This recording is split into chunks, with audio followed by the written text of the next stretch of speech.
Hello मेरे बच्चों, चलिए आज देखते हैं वॉइस का पार्ट 2। जैसे कि हमने पार्ट 1 में पढ़ा था प्रेजेंट और पास्ट के टेंसेस, अब हम पार्ट 2 में पढ़ेंगे फ्यूचर के और उसके साथ हु वाला और डबल ऑब्जेक्ट का भी कॉन्सेप्ट सीखेंगे। तो जितने बच्चों ने पार्ट 1 नहीं देखा है वहाँ पर जाएं और वॉइस का कॉन्सेप्ट बेसिक लॉजिक ज़रूर से ज़रूर पढ़ें, क्योंकि अगर पार्ट 1 आप पढ़ोगे तो पार्ट 2 आपको बहुत ही आसानी से समझ आ जाएगा। ठीक है, तो चलिए अब देखते हैं कि पार्ट 2 में वॉइस को फ्यूचर इंडेफिनिट का टेंस हम कैसे बनाते हैं, फिर फ्यूचर परफेक्ट का बनाएंगे और उसके बाद हु वाला और फिर डबल ऑब्जेक्ट करेंगे। ठीक है, तो यहाँ पर हम देखते हैं फ्यूचर इंडेफिनिट का। किसका देखते हैं? Future indefinite. ठीक है भैया, फ्यूचर इंडेफिनिट। फ्यूचर इंडेफिनिट बताने से पहले हम आपको एक जानकारी दे दें कि जो आपका फ्यूचर इंडेफिनिट में विल और शैल लगता है, क्या लगता है? विल और शैल लगता है। इसके ऊपर जरूर नज़र दें। जो शैल होता है वो किसके साथ लगेगा? आई और वी के साथ लगेगा। आई वी के साथ हमेशा शैल लगता है। बाकी अदर नाउन के साथ क्या लगता है? अदर नाउन हो या अदर कोई प्रोनाउन हो उसके साथ क्या लगेगा? विल लगेगा। उसके साथ क्या लगेगा? विल लगेगा। ध्यान रखिएगा, जब भी आपको आई वी दिख जाए, प्रोनाउन आई वी दिख जाए तो उसके साथ शैल लगाओगे और अदर नाउन प्रोनाउन के साथ क्या लगाओगे? विल लगाओगे। ठीक है, ये चीज़ ट्रांसलेशन में बहुत कायदे से बताई गई होगी। ठीक है, चलिए अगर आप फ्यूचर इंडेफिनिट की बात हो ही गई है तो हम अफर्मेटिव और प्लस निगेटिव की बात कर लेते हैं। क्या करते हैं? अफर्मेटिव प्लस निगेटिव की बात कर लेते हैं। यहाँ पर आपको फॉर्मूला बनेगा, सब्जेक्ट बनाओगे और लिखोगे विल और लगाओगे शैल। फिर प्लस अगर नॉट होगा तो लगाओगे, नहीं तो नहीं लगाओगे। प्लस वर्ब की फर्स्ट फॉर्म के साथ ऑब्जेक्ट जरूर लगाना है। ठीक है, ये आपका किसका? एक्टिव का फॉर्मूला है। लेकिन अगर इसको पैसिव बनाएंगे तो भैया सब्जेक्ट का हम करते हैं ऑब्जेक्ट, प्लस विल का विल रहेगा और शैल का शैल रहेगा। ठीक है, प्लस अगर नॉट होगा तो लगाओगे, नहीं होगा तो नहीं लगाओगे। और जब मॉडल आती है, मॉडल के साथ वर्ब की फर्स्ट फॉर्म होती है तो वहाँ पर हम क्या करते हैं? बी का यूज़ करते हैं और बी के साथ वर्ब की थर्ड फॉर्म का मेकअप करेंगे और प्लस करेंगे बाई और प्लस करेंगे हम सब्जेक्ट। क्या करेंगे? सब्जेक्ट करेंगे। ठीक है, इतना ध्यान रखना। ये आपका पैसिव फॉर्मूला और ये आपका एक्टिव फॉर्मूला। देने का एग्जाम्पल लिखते हैं यहाँ पर। जैसे एग्जाम्पल है they will not beat me. They will not beat me. अब ध्यान रखना ये आपका सब्जेक्ट है, ये आपका वर्ब है और ये आपका ऑब्जेक्ट है। ऑब्जेक्ट आपको क्या लिखा है? मी लिखा है। ऑब्जेक्ट आपको क्या लिखा है? मी। मी को जब इधर लाओगे तो यहाँ पर ऑब्जेक्ट बनाओगे तो क्या हो जाएगा? मी का आई हो जाएगा। और हमने अभी क्या बताया आपको? आई के साथ क्या लगाते हो भैया? आई और वी के साथ क्या लगाते हो? शैल लगाते हो, तो यहाँ पर शैल का यूज़ करोगे। फिर अगर नॉट होगा तो नॉट लगाओगे, नहीं तो नहीं लगाओगे। ठीक है, और नॉट के बाद जब हम पैसिव बनाते हैं तो मॉडल वर्ब के साथ हम क्या लगाते हैं? बी का यूज़ करते हैं और बी के बाद वर्ब की थर्ड फॉर्म करोगे तो बीट का करो मेकअप किसमें? बीटन में। बीट का करो मेकअप किसमें? बीटन में। और फिर करोगे भैया क्या लगाओगे? बाई। क्या करोगे? बाई लगाओगे और सब्जेक्ट उठा के देख उठा कर पिट के इधर देम में कर दिया। क्या किया? देम कर दिया। लो आपका बन के तैयार हो गया पैसिव वॉइस। ठीक है, कोई दिक्कत? अब इसके बाद एक दूसरा हम देख लेते हैं कोई एग्जांपल। we shall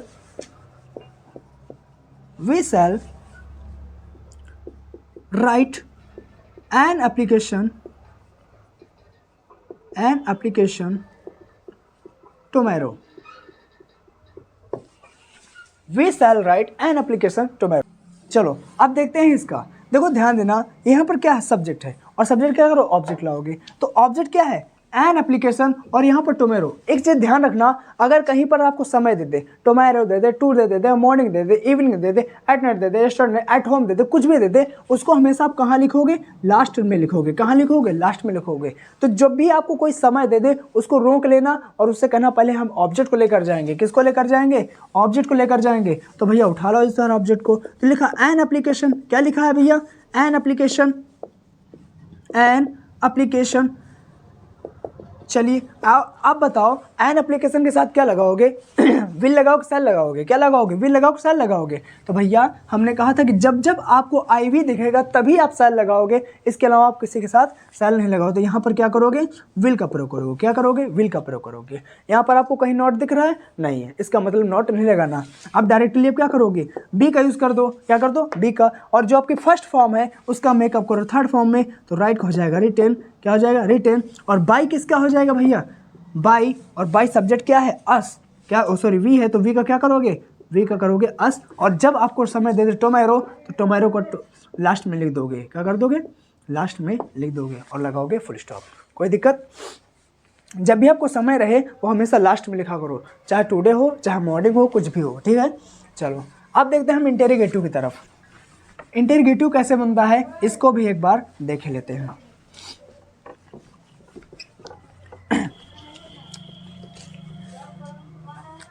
इंटेरोगेटिव में बहुत आसान होता है, बस थोड़ा सा समझना, सेम इसी तरह का कॉन्सेप्ट रहेगा, ठीक है। और वॉइस में हमको आपने बताया था कि तीन ही लोग होते हैं, सब्जेक्ट, वर्ब और ऑब्जेक्ट। तो इंटेरोगेटिव फर्स्ट और इंटेरोगेटिव सेकंड का कॉन्सेप्ट कैसे बनता है जरा देखते हैं। यहाँ पर अगर क्वेश्चन वर्ड है, क्या है, क्वेश्चन वर्ड है तो इंटेरोगेटिव सेकंड, अगर क्वेश्चन वर्ड नहीं है तो इंटेरोगेटिव फर्स्ट, और क्वेश्चन वर्ड के बाद लगाओगे विल या फिर लगाओगे शैल। अगर विल शैल से स्टार्ट हुआ तो इंटेरोगेटिव फर्स्ट, और क्वेश्चन वर्ड से स्टार्ट हुआ तो इंटेरोगेटिव सेकंड। प्लस आपका बनेगा सब्जेक्ट, प्लस आपका होगा नॉट, प्लस वर्ब की फर्स्ट फॉर्म, प्लस आपका ऑब्जेक्ट, प्लस आपके फलाने क्वेश्चन मार्क, ठीक है। इसका चेंज करोगे भैया पैसिव में, तो क्वेश्चन वर्ड अगर है तो क्वेश्चन वर्ड ही उतरेगा, और विल शैल है तो विल शैल भी लगेगा, ठीक है। और उसके बाद सब्जेक्ट की जगह पे ऑब्जेक्ट आता है, प्लस नॉट है तो नॉट लगेगा, और उसके बाद बी लगेगा और बी के बाद वर्ब की थर्ड फॉर्म, और प्लस बाय, और प्लस ऑब्जेक्ट जब क्या हो जाएगा, सब्जेक्ट हो जाएगा, और प्लस क्वेश्चन मार्क होता रहेगा, ठीक है। ये चीज़ ध्यान रखना। अब जैसे यहाँ पर एग्जांपल हमने देखा, why will you not eat this apple, this apple question mark, ठीक है। Why will you not eat this apple, ठीक है, ये है क्वेश्चन। अब हमने एक और चीज़ ध्यान रखना कि हु को छोड़कर क्या करो, हु को छोड़कर जितने आपके क्वेश्चन वर्ड हो उनको चुपचाप क्या करो, उतार लो। अगर वाई आता है तो वाई को क्या करोगे, उतार लो। एक चीज़ और ध्यान देना, ये तो किसी क्वेश्चन वर्ड के साथ अगर सब्जेक्ट ना दिया हो, किसी क्वेश्चन वर्ड के साथ सब्जेक्ट ना दिया हो तो उसको भी मतलब क्या करोगे, अभी उसका भी बताएंगे, ठीक है। चलो उसका भी क्या करोगे, उसको भी असाइड कर दोगे। लेकिन अगर सब्जेक्ट होगा तो क्वेश्चन वर्ड का क्वेश्चन वर्ड से उतार लोगे, उसमें कोई बदलने वाली बात नहीं। तो वाई किया, और विल का क्या करोगे, विल शैल लगाओगे, क्या करोगे, ये दौड़ के गया ऑब्जेक्ट के पास और पूछा यहाँ पर क्या है भैया, दिस एप्पल, तो दिस एप्पल के साथ क्या लगेगा, विल लगेगा, क्या लगेगा, विल लगेगा। फिर से समझो, यहाँ पर विल लगाना है कि शैल लगाना है, कौन से डिसाइड करता है, ऑब्जेक्ट डिसाइड करता है। तो ऑब्जेक्ट के पास गए और यहाँ पे कहा उसने विल लगाओ, तो विल का यूज़ किया। फिर सब्जेक्ट की जगह पे क्या करोगे भैया, दिस एप्पल करोगे, क्या करोगे, दिस एप्पल करोगे।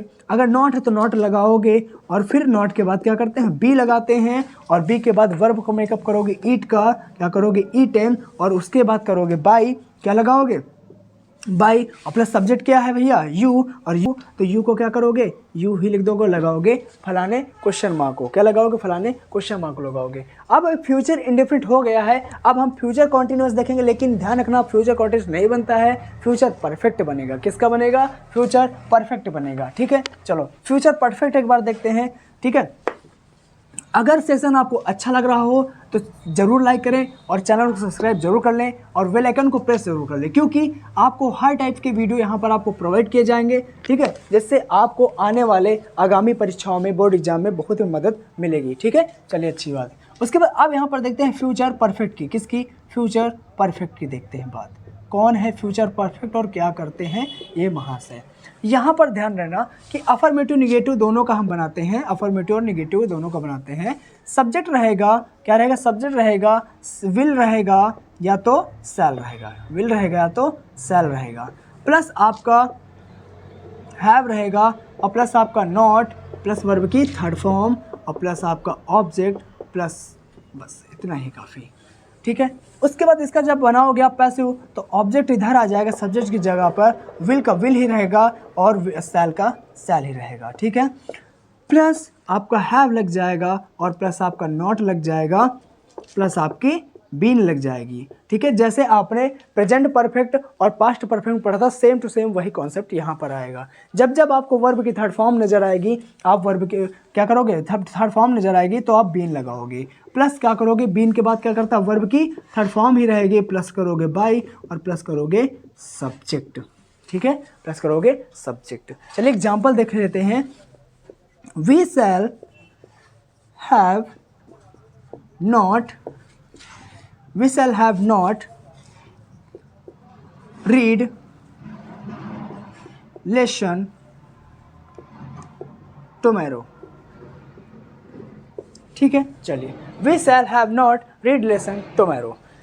तो अब इसका भैया पैसिव वॉइस बनाओगे, तो पैसिव वॉइस बनाओगे भैया, यहाँ पर सब्जेक्ट है तो क्या करोगे, ऑब्जेक्ट रहोगे, और ऑब्जेक्ट का आप क्या है, ये वर्ब है और ये क्या है, ऑब्जेक्ट है। तो यहाँ पर किया लेसन, क्या किया, लेसन। तो बताओ लेसन के साथ विल लगेगा, शैल लगेगा, भैया विल लगेगा, जाहिर सी बात, हमने पहले भी आपको बताया, क्या लगेगा, विल लगेगा। फिर हैव है तो आपको हैव बिल्कुल लगाना है, नॉट होगा तो नॉट लगाओगे, नहीं होगा तो नहीं लगाओगे। और जब वर्ब की थर्ड फॉर्म आती है, क्या आती है, थर्ड फॉर्म आती है, और थर्ड फॉर्म किसके साथ आती है, हमेशा हैज़ और हैव के साथ आती है। तो यहाँ पर आप क्या करोगे, आप क्या करोगे, बीन लगाओगे, क्या करोगे, बीन लगाओगे, और थर्ड फॉर्म इसकी क्या रहेगी, वही रहेगी, क्योंकि रेड पढ़ते हैं इसको, रीड लिखते हैं, ठीक है, रेड पढ़ते हैं, रीड लिखते हैं। उसके बाद क्या होगा भैया, अब यहाँ पर वर्ब लग गई, और वर्ब के बाद क्या करोगे, बाई करोगे, वर्ब के बाद बाई, और बाई के बाद सब्जेक्ट करोगे। तो सब्जेक्ट यहाँ पर क्या है, वी, तो वी का क्या होता है, अस होता है, वी का क्या होता है, अस होता है। अगर नॉट होगा तो लगाओगे, नहीं होगा तो नहीं लगाओगे। ठीक है, ये आपका अफर्मेटिव और नेगेटिव का एग्जाम्पल हो गया। अब हम इंटेरोगेटिव फर्स्ट टाइप और इंटेरोगेटिव सेकंड टाइप के एग्जाम्पल देखते हैं कैसे बनते हैं। ठीक है, इंटेरोगेटिव फर्स्ट टाइप और इंटेरोगेटिव सेकंड टाइप भी इसी तरह होना है, बस थोड़ा सा चेंजेस रहते हैं कि क्वेश्चन वर्ड आ जाता है और आपका क्वेश्चन मार्क वगैरह रहता है, बस इसी चेंजेस में रहते हैं। चलिए इंटेरोगेटिव फर्स्ट टाइप और इंटेरोगेटिव सेकंड टाइप देखते हैं कैसे बनता है। इंटेरोगेटिव फर्स्ट टाइप और इंटेरोगेटिव सेकंड टाइप। अगर क्वेश्चन वर्ड है तो इंटेरोगेटिव सेकंड टाइप, अगर क्वेश्चन वर्ड नहीं है, विल शैल से स्टार्ट होता है, तो इंटेरोगेटिव फर्स्ट टाइप। प्लस यहाँ पर आपका क्या आएगा भैया, सब्जेक्ट आएगा, प्लस आपका क्या आएगा, हैव, प्लस आपका नॉट, प्लस वर्ब की थर्ड फॉर्म, और प्लस ऑब्जेक्ट, और प्लस क्वेश्चन मार्क रहेगा। ठीक है, अब यहाँ पर इसका पैसिव वाला बनाएंगे तो क्वेश्चन वर्ड का क्वेश्चन वर्ड ही रहेगा, और विल का विल लगेगा, और शैल का शैल लगेगा। ठीक है, सब्जेक्ट की जगह पे क्या होता है, ऑब्जेक्ट होता है, और प्लस हैव है तो हैव लगेगा, प्लस नॉट है तो नॉट आएगा, प्लस बीन, और प्लस वर्ब की थर्ड फॉर्म, और प्लस बाई, और प्लस आपका सब्जेक्ट, और प्लस आपका क्वेश्चन मार्क रहेगा। क्या रहेगा, क्वेश्चन मार्क रहेगा। ठीक है, इतना ध्यान रखना। अब यहाँ पर इसका एक एग्जाम्पल लेकर देखते हैं। when will they have not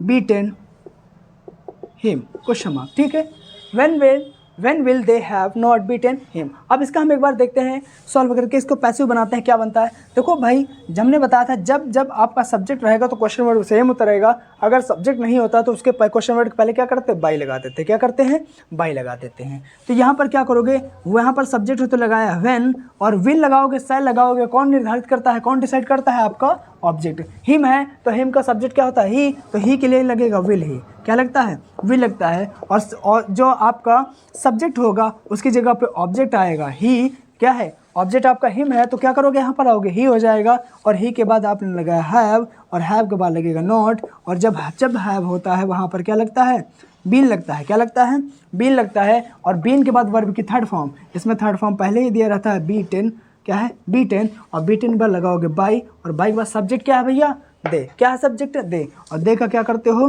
them, और उसके बाद लगाओगे क्वेश्चन मार्क, क्या लगाओगे, क्वेश्चन मार्क। ठीक है, इतना क्लियर। ये आपका फ्यूचर परफेक्ट हो गया इंटेरोगेटिव फर्स्ट और इंटेरोगेटिव सेकंड टाइप का। अब हम देखते हैं हु वाला कॉन्सेप्ट और डबल ऑब्जेक्ट वाला कॉन्सेप्ट। ठीक है, इसको कैसे सॉल्व करते हैं। देखिए, जो हु वाला कॉन्सेप्ट है, यहाँ पर होता क्या है कि अक्सर बच्चे पहचान नहीं पाते ये सेंटेंस किस टाइप का है, प्रेजेंट का है, पास्ट का है, ठीक है, परफेक्ट का है कि किसका इंडेफिनिट का है। ठीक है, क्लियर। तो इसके वर्ब के ऊपर फोकस करना, क्या करना भैया, वर्ब के ऊपर फोकस करना, वहाँ से आपको क्लियर हो जाएगा। जैसे एग्जाम्पल तौर पे यहाँ पर अब हम हु वाला कॉन्सेप्ट देखते हैं, concept of who, concept of who. ठीक है, चलो क्लियर। अब यहाँ पर एग्जाम्पल तौर पे लिखा है who teach you, who teach you. ठीक है, पहला क्वेश्चन लिखा। अगर जब भी आपको हु दिखा और आपको वर्ब दिखे और वर्ब बाद ऑब्जेक्ट देते, जिसमें क्या होता है, सब्जेक्ट अब्सेंट होता है। क्या होता है, सब्जेक्ट अब्सेंट होता है। वही आपके हु वाले क्वेश्चन होते हैं, ठीक है। ध्यान रखना, आपको जो हु का कॉन्सेप्ट बताया गया था, उसमें क्या रहेगा भैया, सब्जेक्ट अब्सेंट रहेगा, ठीक है। चलो देखते हैं। तो जब जब आपको हु दिख जाए, पहले तो वर्ब देखो कौन सी है, यहाँ पर देखो ईएस लगा, क्या लगा है, ईएस लगा है। इसका मतलब वर्ब की फिफ्थ फॉर्म है। क्या है, वर्ब की फिफ्थ फॉर्म है। तो क्या लगेगा भैया, इज़ारम लगेगा। क्या लगेगा, इज़ारम। तो लगाएंगे, जब सब्जेक्ट नहीं होता तो क्या करते हैं, हम लगाते हैं बाई और करेंगे हु को होम, लगाएंगे बाई और हु को क्या कर देंगे, होम कर देंगे। और होम के बाद क्या करते हैं, हेल्पिंग वर्ब लगाते थे, इज़ारम लगाओगे तो इज़ारम किसके हिसाब से लगाओगे, ऑब्जेक्ट के हिसाब से लगाओगे। तो यू है तो लगाया आर, क्या लगाया, और। आर के बाद वर्ब की थर्ड फॉर्म करते हो तो टीच का क्या हो जाएगा, टॉट हो जाएगा। टीच का क्या हो जाएगा, टॉट हो जाएगा। फिर करते हो भैया क्या, ओ सॉरी वेट, यहाँ पर ऑब्जेक्ट आएगा, पहले क्या आएगा, ऑब्जेक्ट, उसके बाद वर्ब आएगी। ऑब्जेक्ट उतारा यू और उसके बाद वर्ब किया थर्ड फॉर्म तो करोगे डॉट। क्या करोगे, डॉट, क्वेश्चन मार्क। फिर से समझ लो, यहाँ पर हमने ये क्वेश्चन देखा कि हु टीच यू लिखा और ईएस लगा है। क्या लगा है, ईएस लगा, मतलब कि वर्ब की फिफ्थ फॉर्म है। जब वर्ब की फर्स्ट फॉर्म और वर्ब की फिफ्थ फॉर्म होता है तो हम इज आर एम लगाते हैं, ठीक है। अब इज लगाएंगे, आर लगाएंगे, एम लगाएंगे, कौन निर्धारित करेगा, ऑब्जेक्ट निर्धारित करेगा। तो हमने हु को लिखा बाय हुम और यहाँ पर लगाया आर, क्यों, क्योंकि यहाँ पर बहुवचन है। फिर हमने ऑब्जेक्ट लिखा यू और यू के बाद वर्ब की थर्ड फॉर्म लगा दी, डॉट। क्या कर दी, डॉट कर दी। एक और एग्जांपल देखते हैं, जैसे यहाँ पर लिखा है who calling you, who calling you, ठीक है, क्वेश्चन मार्क। चलो भाई इसका देख लेते हैं, इसका कैसे बनेगा। ध्यान देना, यहाँ पर क्या दिख रहा है आपको, क्या दिख रहा है, आईएनजी। क्या दिख रहा है, आईएनजी। अब क्या करोगे भैया, आईएनजी दिख रहा है तो आईएनजी के क्या लिए क्या लगाते हो, बींग लगाते हो। क्या लगाते हो, बींग लगाते हो। चलिए शुरू करते हैं। तो हु को क्या करोगे भैया, बाई लिखोगे और हु को बना दोगे हुम। क्या कर दोगे, हुम। और यहाँ पर ऑब्जेक्ट यू है, क्या है, ऑब्जेक्ट यू है। तो इज लगाओगे, आर लगाओगे, एम लगाओगे, क्या लगाओगे, आर लगाओगे। यू के लिए क्या लगा, आर। और ऑब्जेक्ट उतारा यू, ऑब्जेक्ट उतारा यू और यू के बाद वर्ब आपकी फर्स्ट फॉर्म प्लस आईएनजी है, जिसको आप क्या कहते हो, वर्ब की फोर्थ फॉर्म कहते हो। तो इसको थर्ड फॉर्म बनाना है तो क्या करोगे, कॉल्ड करोगे। क्या करोगे, कॉल्ड करोगे और लगाया क्वेश्चन मार्क। तो ये था आपका हु वाला कॉन्सेप्ट। क्या था, हु वाला कॉन्सेप्ट। अब हम आते हैं डबल ऑब्जेक्ट वाले कॉन्सेप्ट पर। किस पे, डबल ऑब्जेक्ट का कॉन्सेप्ट कैसे करते हैं, इस पर एक बार नज़र डालते हैं। चलिए, कॉन्सेप्ट ऑफ डबल ऑब्जेक्ट। देखिए डबल ऑब्जेक्ट इसी तरह होगा, बस एक थोड़ा सा चेंज रहता है टाइप। डबल ऑब्जेक्ट हम बताने को तो आप उसी में बता सकते हैं, लेकिन कंफ्यूज नहीं होना है, ठीक। चलो अब हम देखते हैं डबल ऑब्जेक्ट वाला कॉन्सेप्ट, ठीक है, कॉन्सेप्ट ऑफ डबल ऑब्जेक्ट। जैसे एग्जांपल तौर पे यहाँ पे लिखा है, he has given me a book. He has given me a book, ठीक है। अब देखें कि यहाँ पर सब्जेक्ट है, ये वर्ब है, ये ऑब्जेक्ट और ये भी ऑब्जेक्ट है। ये हो गया डबल ऑब्जेक्ट। और डबल ऑब्जेक्ट ध्यान रखना, कैसे पहचान करोगे, यदि किसी ऑब्जेक्ट के बाद नाउन या प्रोनाउन कुछ भी लिखा हो तो वो डबल ऑब्जेक्ट होगा। अब कहोगे ये कैसे, तो जैसे अगर आपको कहीं पर मी लिखा मिल जाए, अस लिखा मिल जाए, यू लिखा मिल जाए, या फिर हिम लिखा मिल जाए, हर लिखा मिल जाए, या फिर देम लिखा मिल जाए। अगर ये लिखा है और इसके बाद में कोई आपको अदर वर्ड्स लिखा है, क्या है, अदर वर्ड्स लिखा है, अदर नाउन वगैरह कुछ भी लिखा है, तो क्या करोगे, डबल ऑब्जेक्ट में गिने जाएंगे, ठीक है। अगर सिंगल ऐसे ही कोई नाउन आता है तो वो सिंगल ऑब्जेक्ट है, लेकिन अगर इस तरह आपको कुछ भी मिल जाए, इस तरह आपको कुछ भी मिल जाए तो डबल ऑब्जेक्ट कहलाता है, ठीक है। ये डबल ऑब्जेक्ट में रहेगा। तो अब एग्जाम्पल देते हैं, इसका सॉल्व करने देते। जैसे हमने किया था सेम वैसा ही करेंगे। तो सब्जेक्ट जब क्या करते हो भैया, ऑब्जेक्ट लिखते हो तो ही के जगह क्या लिखोगे, ए बुक लिखोगे। क्या लिखोगे, ए बुक लिखोगे। याद रखना, जब भी आपको डबल ऑब्जेक्ट मिले तो क्या करो, ऑब्जेक्ट नंबर 1 कर लो और ऑब्जेक्ट नंबर 2 कर लो। तो ऑब्जेक्ट नंबर 2 को पहले ले आओ, जैसे हमेशा करते हैं, ऑब्जेक्ट नंबर 2 को पहले ले आओ। ए बुक हो गया, ठीक। अब बुक के साथ हैज़ लगेगा, हैव लगेगा। भैया एक वचन है तो क्या लगाओगे, हैज़ लगाओगे। क्या लगाओगे, हैज़ लगाओगे। अगर नॉट होता तो लगाते, नहीं है तो नहीं लगाएंगे। फिर क्या करोगे, यहाँ पर हैज़ के बाद क्या लगाओ, बीन लगाओ। क्यों? क्योंकि जहाँ जहाँ हमको वर्ब की थर्ड फॉर्म मिलती है हम बीन का यूज़ करते हैं। क्या करते हैं? बीन का यूज़ करते हैं। और उसके बाद थर्ड फॉर्म करोगे तो गिवन क्या हो जाएगा, गिवन, और उसके बाद लगाओगे बाई, क्या करोगे, बाई, और सब्जेक्ट आपका क्या है भैया, ही है, तो ही का ऑब्जेक्ट क्या हो जाता है, हिम हो जाएगा। क्या हो जाएगा, वेट, क्या करना है, ध्यान रखना, जब डबल ऑब्जेक्ट आ जाए तो वर्ब के बाद और बाई से पहले, वर्ब के बाद बाई से पहले ऑब्जेक्ट नंबर 1 उतार लो, तब उसके बाद बाई लगाओ, तब उसके बाद सब्जेक्ट लगाओ। ठीक है, एक बार फिर से समझ लो, क्लियर। हमने देखा सब्जेक्ट की जगह ऑब्जेक्ट रखा ए बुक, उसके बाद एक वचन है उसके लिए हैज़ लगा दिया, और देखते हैं जब वर्ब की थर्ड फॉर्म होती है तो हम बीन लगाते हैं। ठीक है, उसके बाद वर्ब की थर्ड फॉर्म लिखते हैं। फिर जब डबल ऑब्जेक्ट का कॉन्सेप्ट हो तो क्या करोगे, जो ऑब्जेक्ट 1 है वर्ब के बाद और बाई से पहले, वर्ब बाद बाई से पहले उतार दोगे, और उसके बाद बाई और फिर हिम लगा दोगे। ठीक है।